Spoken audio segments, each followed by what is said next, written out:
El primero es elegir mal el momento.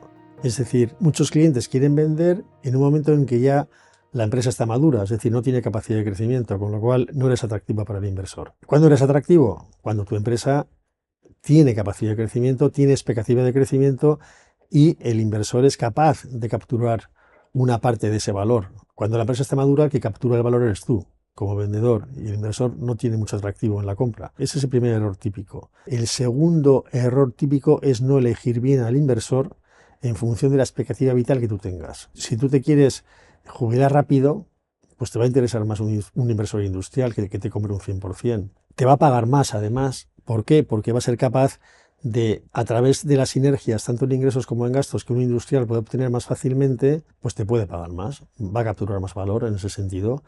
Pero quizá si tú no estás en un momento cercano a la jubilación, sino que estás, por ejemplo, en un momento en el que tienes 58, 59 años, vas a trabajar sin problema 4 o 5 años más y además es un momento en el cual tu empresa puede crecer de una manera importante, pues ¿por qué no te vas a plantear la posibilidad de acudir a un inversor financiero? Probablemente al final, aunque te pague menos inicialmente, vas a obtener un mayor valor en el transcurso de esos 5 años que con el inversor industrial upfront, ¿no?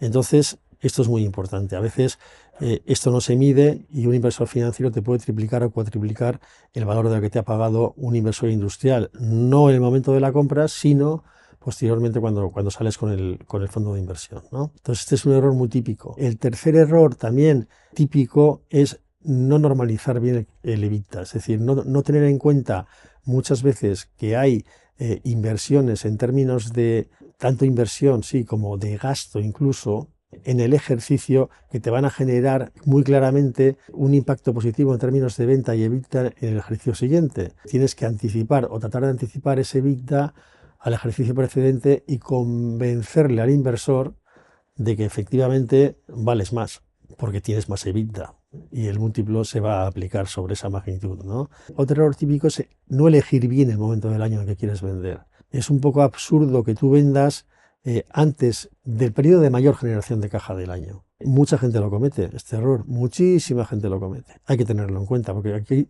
a veces te juegas 1 millón, 2 millones, 3 millones de euros, muy fácilmente, dependiendo además del sistema de cierre que elijas, un completion account o un lockbox, pero esto ya hablaremos en otro momento. ¿Cuál es otro error típico y quizá el más importante que puedes cometer?